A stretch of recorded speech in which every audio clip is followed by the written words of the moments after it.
सभी को नमस्कार और उम्मीद है आप सभी अच्छे होंगे। मेरे मित्र, क्लास 9th एनसीईआरटी साइंस की जो सिलेबस है वो भारत सरकार की तरफ से बदल गई है और नया पीडीएफ जो है वो एनसीईआरटी क्लास 9th के लिए वो आ चुका है। अब ऐसे में एक सबसे बड़ा सवाल जो आप सभी के मन में आ रहा है, क्या क्लास 10th का भी सिलेबस बदलेगा और रेलवे वाले छात्र अब क्या करें? तो आज के इस वीडियो सेशन में हम लोग कंप्लीट इन्हीं दो बिंदु पे चर्चा करेंगे। पहले तो हम लोग चर्चा ये कर लेते हैं कि जो आपका क्लास 9th का एनसीईआरटी साइंस का सिलेबस था उसके लिए पहला कवर पेज क्या था। ओल्ड वाली कवर पेज आप सभी देख पा रहे होंगे, ये वाली थी, और जो न्यू वाली आई है वो आपका ये वाली आई है। तो अब जो आपका बुक है वो एक्सप्लोरेशन के नाम से आया है और पहले था sir text book for class 9th।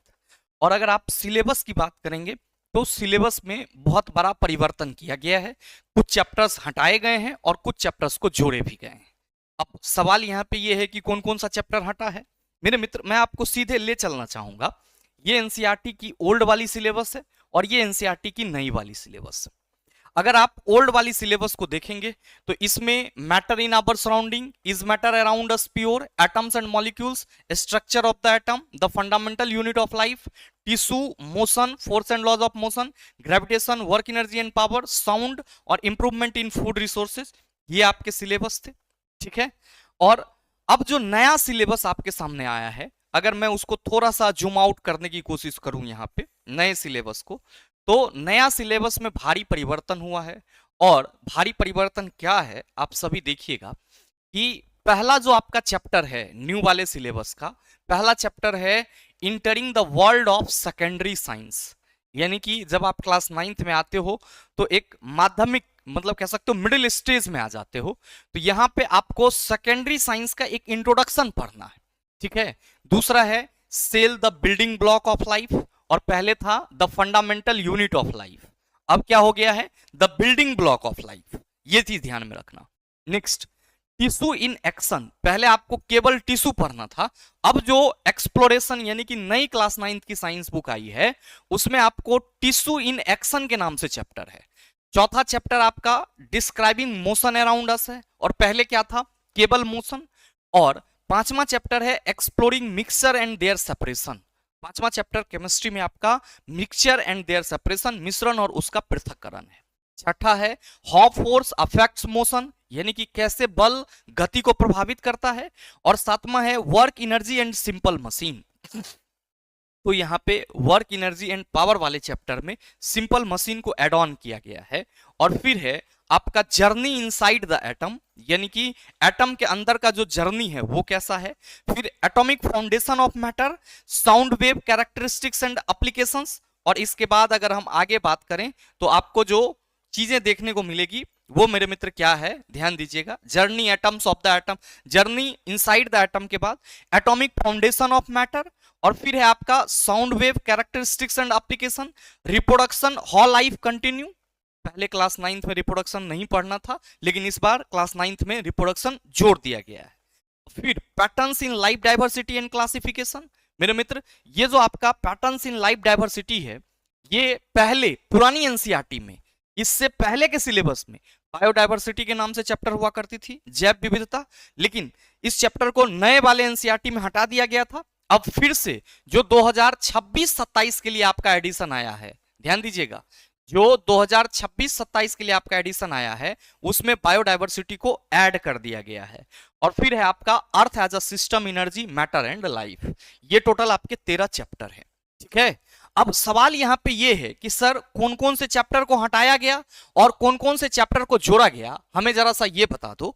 तो मेरे मित्र, मैं इसको थोड़ा सा जूम इन करता हूं, ठीक है, ताकि आप चीजों को बेहतर ढंग से समझ पाओ। ध्यान देना कि पुराने वाले एनसीईआरटी में आपको ग्रेविटेशन चैप्टर पढ़ने थे, लेकिन नए वाले में एनसीईआरटी को हटा दी, एनसीईआरटी से ग्रेविटेशन हटा दिया गया। ठीक है। अब पुराने वाले चैप्टर में, पुराने वाले एनसीईआरटी में आपको मैटर इन आवर सराउंडिंग पढ़ने थे, जहां पे आप सॉलिड, लिक्विड, गैस के बारे में पढ़ते थे, लेकिन मेरे मित्र नए वाले एनसीईआरटी में मैटर इन आवर सराउंडिंग को हटा दिया गया है। तो ग्रेविटेशन और मैटर इन आवर सराउंडिंग आपका नए एनसीईआरटी में नहीं पढ़ना है। नेक्स्ट, सर पुराने वाले एनसीईआरटी में इंप्रूवमेंट इन फूड रिसोर्सेज, खाद्य संसाधनों में सुधार, इस बार बड़ा बवाल हुआ था, ग्रुप डी एग्जाम में लगातार सवाल पूछे गए थे। सर अब जो 2026-27 के लिए आपका एनसीईआरटी आया है उसमें से sir improvement in food resources को भी हटा दिया गया है। बाद बाकी के जो आपके चैप्टर हैं जैसे is matter around us pure, इसमें भी बदलाव किए गए हैं। जो आप पढ़ते थे क्या हमारे चारों तरफ के पदार्थ शुद्ध हैं, तो वहां पे आप एलिमेंट्स के बारे में पढ़ते थे, कंपाउंड के बारे में पढ़ते थे। लेकिन जो आपका नई वाली एनसीईआरटी आई है क्लास 9th की, उसका जब मैंने इस 13 चैप्टर का संपूर्ण गहन अध्ययन किया रात में, तो जो चैप्टर्स मिले हैं उसमें बहुत सारी चीजें ऐड ऑन की गई है और बहुत सारी चीजों को स्किप किया गया है।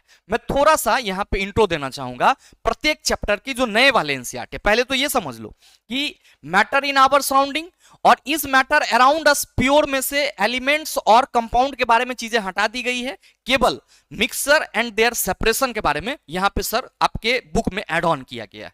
बाद बाकी atoms and molecules, structure of the atom, इस दोनों चैप्टर के जो नाम है उसमें बदलाव किया है और साथ ही कंटेंट में भी बदलाव आपको देखने को मिलेगा।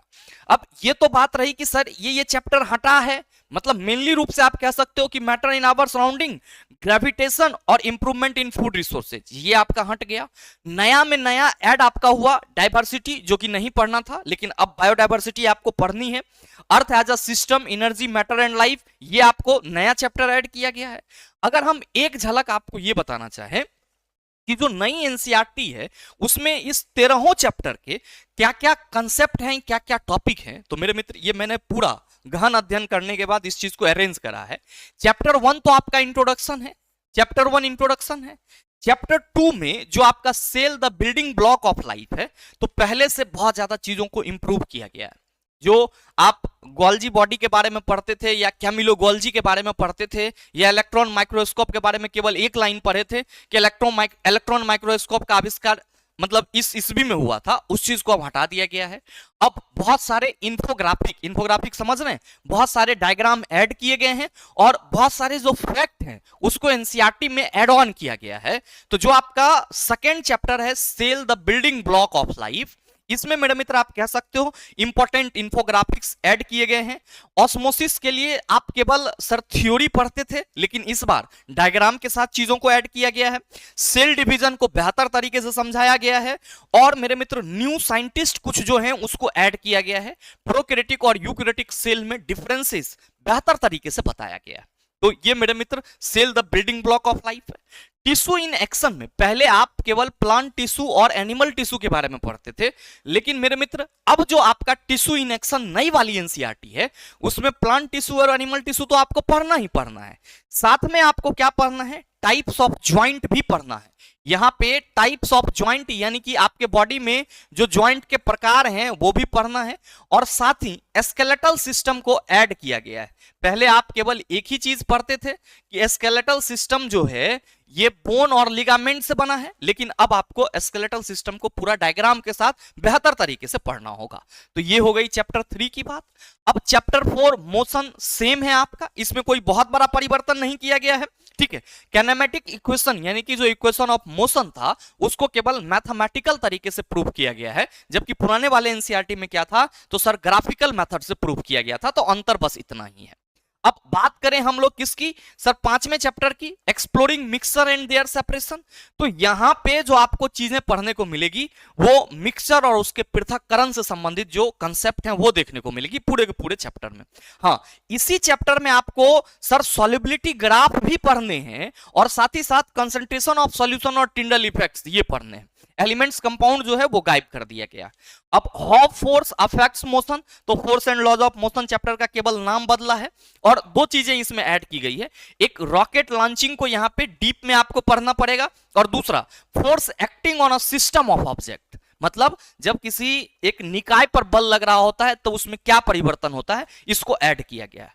अब वर्क एनर्जी एंड पावर आप केवल इतना ही पढ़ते थे, अभी भी वर्क एनर्जी एंड पावर आपको पढ़ना है, लेकिन सर जो simple machine basic science engineering drawing वाला जो आपका पोर्शन था, हालांकि सिंपल मशीन तो अगर आप सीबीएसई के किसी अच्छे बुक को पढ़ते हैं तो क्लास 5 वगैरह में ही आपको पढ़ने को मिल जाता है।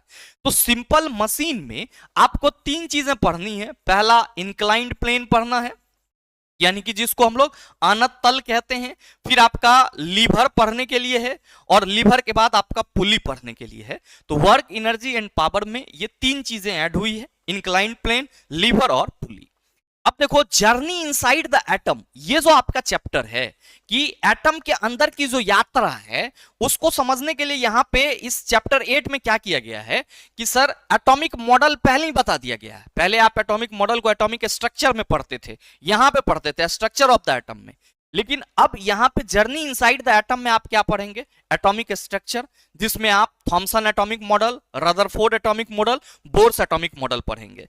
साथ में आप इलेक्ट्रॉनिक कॉन्फ़िगरेशन भी पढ़ेंगे, आइसोटॉप, आइसोबार, सारा आप जर्नी इनसाइड द एटम में पढ़ेंगे।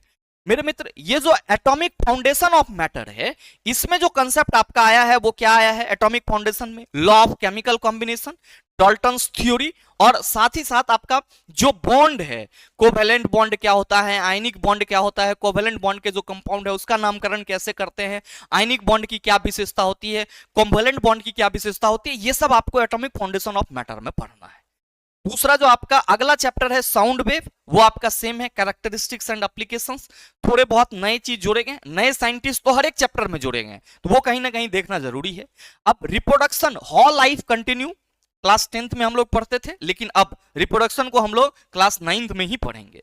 Sir patterns in life diversity, अब आप सबों को मालूम है कि बायोडाइवर्सिटी नाम का जो चैप्टर था, जैव विविधता, पहले हट गया था, लेकिन अब फिर से नए वाले एनसीईआरटी जो 2026-27 के लिए है उसमें सर बायोडाइवर्सिटी को ऐड कर दिया गया। बहुत ज्यादा परेशान होने की जरूरत नहीं है, ये सारा चीज आपको पढ़ा हुआ है, जो चीज नहीं पढ़ा हुआ है उसको आपको एक बार पढ़ना पड़ेगा। बायोडाइवर्सिटी, जैव विविधता में आपको मालूम है कि प्लांट किंगडम और एनिमल किंगडम दो चीजें हैं आपके पास। प्लांट किंगडम में वही 5 ग्रुप आपको पढ़ना है, 5 division, Thallophyta, bryophyta, pteridophyta, gymnosperm, angiosperm, और एनिमल किंगडम में वही आपका ऑर्थ्रोपोडा होगा, एनालिडा होगा, ठीक है। उसके बाद जो है आपके जो भी टाइप्स हैं वो सारे पढ़ने होंगे बायोडाइवर्सिटी में। फिर earth as a system, energy, matter and life, इसमें जो है आपको अर्थ के जो सर लेयर हैं, जो क्रस्ट है, मेंटल है, कोर है, एटमॉस्फेयर के जो लेयर है, nitrogen cycle, carbon dioxide cycle, ये सब चीजें आपको यहां पे पढ़ना है। तो जो आपका क्लास 9th में एक और चैप्टर था पहले ये मतलब नेचुरल रिसोर्सेज के बारे में, उसको हटा करके फिर से इस चैप्टर को ऐड कर दिया गया है। तो टोटल अब आपके पास कितने चैप्टर हो जाते हैं सर, 13 चैप्टर हो जाते हैं। तो ये जो आपकी पुरानी वाली सिलेबस थी उस सिलेबस को मॉडिफाई करके नए वाले सिलेबस में से ग्रेविटेशन हटा दिया गया, इंप्रूवमेंट इन फूड रिसोर्सेज हटाया गया, मैटर इन आवर सराउंडिंग हटाया गया, और इस मैटर अराउंड अस प्योर में से एलिमेंट्स और कंपाउंड का जो कंसेप्ट था उसको हटा दिया गया। केवल mixer, types of mixer, solution, separation of mixer पे फोकस किया गया है। अब यहां पे आप सभी के मन में जो सवाल उठ रहे हैं वो ये कि सर क्या 10th एनसीईआरटी भी बदलेगा, रेलवे वाले छात्र अब क्या करें। बहुत सारे छात्र को धुकधुकी लग गई होगी कि गुरुजी अब क्या होगा, अब तो सिलेबस ही बदल गया, अब हमने जो इतना पढ़ा, एक छात्र ने 10 बजे रात में कॉल किया कि गुरुजी इतना शिद्दत से हम पढ़े, अब तो सारा पढ़ा हुआ बेकार हो जाएगा। चला, पढ़ा हुआ आपका बेकार कुछ भी नहीं हुआ है, बस समझने का फेर है। अब डिपेंड आप पे करता है कि आप बातों को किससे समझ रहे हो। अब समझाने वाले लोग जिसको कुछ नहीं आता वो आके सीधे बोल देगा सिलेबस चेंज हो गया, ऐसे हो गया, वैसे हो गया। लेकिन अगर आप उसका रियल एनालिसिस करेंगे, जो कि मैंने सर 2 घंटा लगा करके पूरे जितने भी चैप्टर्स हैं उन सभी का रियल एनालिसिस करा, तो हमें पता चला कि क्या इसमें चेंज हुए हैं और क्या आपका सेम है। तो पहला चीज जो आपके मन में डाउट है कि क्या 10th एनसीईआरटी भी बदलेगा, हाँ बिल्कुल बदलेगा। उसकी पीडीएफ हालांकि ऑफिशियली जो एनसीईआरटी की वेबसाइट है उस पर नहीं आई है, लेकिन आप ये श्योर रहें कि आपके क्लास 10th एनसीईआरटी की जो साइंस की सिलेबस है वो भी बदलेगी। क्योंकि आप देख रहे हैं कि क्लास 9th में जब 10th का रिप्रोडक्शन उठा करके डाल दिया गया है, तो जाहिर सी बात है कि रिप्रोडक्शन के नाम पे वहां पे कुछ और ऐड हुआ होगा या कुछ और चीजें होगी। तो एक चीज आप श्योर रहें कि आपकी 10th की एनसीईआरटी भी बदल जाएगी। ठीक है, ये क्लियर हुआ कि 10th की एनसीईआरटी भी 100% बदलेगी। अब सवाल ये है कि रेलवे वाले छात्र अब क्या करें। मेरे मित्र, मैंने आपको जो एनसीईआरटी पढ़ाया है आपके बैचेज में, NCERT 9th and 10th master solution batch हो या फिर कोई भी बैच हो, तो आप अगर देखेंगे तो सारी चीजें आपको एनसीईआरटी जो न्यू वाली बुक है उससे मिलेगी, 100% मिलेगी। लेकिन जो नए वाले सिलेबस आए हैं उसमें मैंने आपको बताया कि अलग अलग चैप्टर में अलग अलग साइंटिस्ट के नाम जोड़े गए हैं, और साथ में आपका कुछ इंफोग्राफिक आया है। इंफोग्राफिक बोले तो जो चित्र के माध्यम से चीजों को समझाया गया है, कुछ डिफरेंसेस आए हैं, कंपैरिजन जो होते हैं। तो मेरे मित्र जो नया चीज है, रेलवे वाले छात्र जो भी NCERT line by line discuss कर लिए हैं, आपका पूरा सिलेबस तैयार है। अब आपको क्या करना है, तो आप सभी ध्यान दो कि केवल केवल नए टॉपिक, केवल नए, आप ध्यान देना, जिनका पुराना टॉपिक हो चुका है उनको केवल नए टॉपिक पे फोकस करना है, केवल नए टॉपिक पे फोकस करना है। अब देखो यहां पे कि सर केवल नए टॉपिक पे फोकस करेंगे तो क्या हमारा नया और पुराना दोनों हो जाएगा? बिल्कुल। अभी जो आपका सिलेबस चेंज हुआ है, ये एकेडमिक सेशन 2026-27 के लिए सिलेबस चेंज हुआ है, और रेलवे अभी तक जो पुरानी वाली एनसीईआरटी है उसको फॉलो करते आ रही है। अब आगे जो आपका पेपर होगा उसमें देखना यह होगा कि रेलवे नए एनसीईआरटी को फॉलो कर रही है, पुराने एनसीईआरटी को फॉलो कर रही है। अगर मेरे मित्र हम आपको लिटरली बताना चाहें, मतलब पूरे सच्चाई के साथ बताना चाहें, तो नई और पुरानी बुक में अंतर केवल क्या है, तो नई बुक में इंफोग्राफिक्स ज्यादा हैं, नए नए साइंटिस्ट के नेम ऐड किए गए हैं, बाद बाकी कुछ एक टॉपिक जो ऐड किए गए हैं उसको आपको करना होगा। बाकी के सर सारा चीज सेम है, बाकी के सारा चीज सेम है, कोई परिवर्तन नहीं है। तो आपको नए चीज पे तो फोकस करना होगा। अब देखो कि जब तक अब रेलवे का कोई नया एग्जाम नहीं हो जाता है तब तक ये पैटर्न का तो पता चलेगा नहीं कि रेलवे सर पुराने पैटर्न, पुराने बुक को फॉलो कर रही है कि नए बुक को फॉलो कर रही है।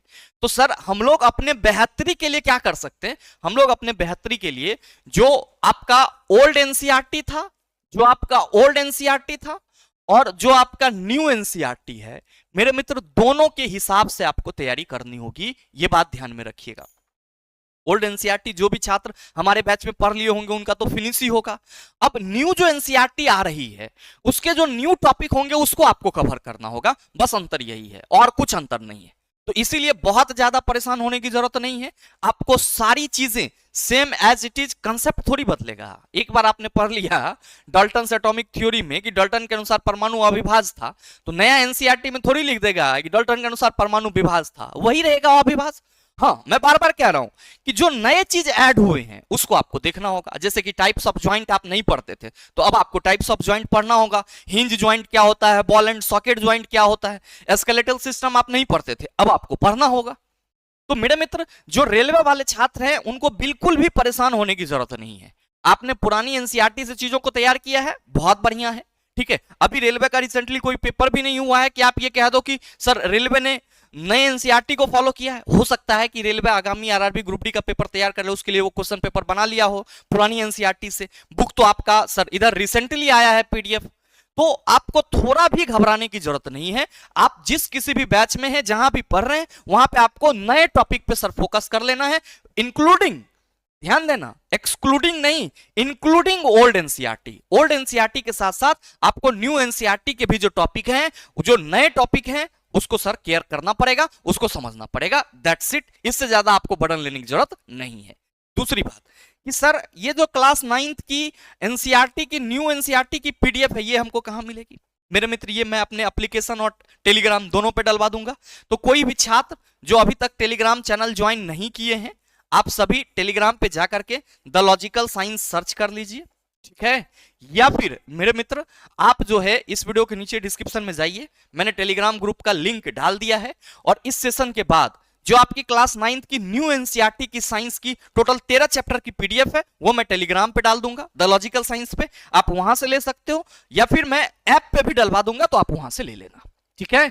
अब जो मसला है वो ये है कि गुरुजी रेलवे वाले छात्र जो हैं वो ओल्ड एनसीईआरटी और न्यू एनसीईआरटी दोनों पे पकड़ बनाना होगा। देखो कंसेप्ट सेम है, जो कुछ नए ऐड हुए हैं, जो कुछ नए टॉपिक हैं, उसको केवल आपको पढ़ना होगा। तो जो पुराने पढ़ रहे हैं वो ये मत समझो, कभी हताश मत होना कि हमारा पढ़ा हुआ बेकार हो जाएगा, कुछ भी बेकार नहीं है आपका, सारा चीज एज इट इज है। बस जो नए चीज ऐड हुए हैं, जो मैंने आपको बताया कि ये चीज ऐड हुआ है, इसको बस एक बार रिकॉल कर लेना है। और इसीलिए मेरे मित्र मैं आपको फिर से यही कहूंगा कि अगर अभी तक आप एनसीईआरटी नहीं पढ़ पाए हैं तो अभी भी मौका है, क्योंकि बगैर एनसीईआरटी के चीजें नहीं होगी। तो अभी भी आपके पास मौका है, क्योंकि अपने एप्लीकेशन पे 21 से लेकर के 24 अप्रैल तक ऑफर चल ही रहा था। अब आप में से बहुत सारे छात्र कहेंगे गुरुजी न्यू एनसीईआरटी का अपडेटेड कंटेंट हमें नहीं मिलेगा, तो मेरे मित्र मैं इस ऑफर को एक दिन के लिए और एक्सटेंड कर दे रहा हूं आपकी सुविधा के लिए। 25 अप्रैल 12 बजे रात तक अगर आप एनसीईआरटी नए और पुराने दोनों का समावेशन चाहते हैं, दोनों को अपडेट पढ़ना चाहते हैं, तो अभी भी मौका है आपको NCERT 9th and 10th master solution batch में जुड़ने का। केवल और केवल आप 299 में सर हमारे साथ NCERT 9th and 10th master solution जो बैच है उसके साथ ओल्ड एनसीईआरटी और न्यू एनसीईआरटी दोनों को समराइज तरीके से बेहतर कर सकते हैं। तो अगर आप चाहते हैं कि sir according to new syllabus, according to old syllabus अपने आप को प्रिपेयर करें, तो आप सभी का स्वागत रहेगा और आपके पास मौका है। क्योंकि आज 24 अप्रैल है, मैंने आप सबों के लिए ऑफर एक्सटेंड कर दिया है 25 अप्रैल 12 बजे रात तक। तो सर 25 अप्रैल 12 बजे रात तक ये बैच केवल और केवल 299 में आप सबों के लिए अवेलेबल रहेगा। ध्यान रखिएगा, अगर आप में से कोई भी छात्र हमारे साथ जुड़ करके 3350 क्वेश्चन जो नए वाले हैं उसका प्रैक्टिस करना चाहते हैं, तो मेरे मित्र इस पे भी ऑफर मैंने एक्सटेंड कर दिया है 25 तारीख 12 बजे रात तक, आप 249 में इनरोल ले सकते हैं। साथ ही अगर आप में से कोई भी छात्र ये चाहते हैं कि गुरुजी हमें पूरा पैकेज मिल जाए, नई वाली एनसीईआरटी भी, पुरानी वाली एनसीईआरटी भी, जो नई वाली एनसीईआरटी है उसका जो नया टॉपिक है वो, पुरानी वाली एनसीईआरटी का पूरा सिलेबस, साइंस फाउंडेशन, प्रैक्टिस, तो मेरे मित्र आप हमारे साथ मिशन सिलेक्शन बैच में जुड़ सकते हैं और ये केवल और केवल 499 में आपका नया पुराना साइंस फाउंडेशन प्रैक्टिस सारा अवेलेबल हो जाएगा। तो ये आपका ऑफर 25 अप्रैल 12 बजे रात तक आप सबों के लिए उपलब्ध रहेगा। आप सभी हमारे साथ जुड़ करके आपका जो सर भ्रम है उस भ्रम को दूर कर सकते हैं, अपने सिलेबस को तैयार कर सकते हैं, अपने पैटर्न को मजबूत कर सकते हैं। तो उम्मीद करेंगे कि आपके अंदर जो डाउट था, आपके अंदर जो भ्रम था वो खत्म हो पाया होगा। साथ ही उम्मीद ये भी करेंगे कि अगर आपको ये वीडियो अच्छा लगा है तो वीडियो को लाइक कीजिएगा, ज्यादा से ज्यादा अपने दोस्तों के साथ शेयर कीजिएगा और अगर आप चैनल पर नए हैं तो सब्सक्राइब करके बेल आइकन दबा लेना ताकि इस तरह के एग्जाम रिलेवेंट वीडियो का नोटिफिकेशन सबसे पहले आपके पास पहुंचे और आप उसको सबसे पहले देख पाओ। मिलते हैं फिर अगले सेशन में, तब तक के लिए best of luck, thank you, have a nice day.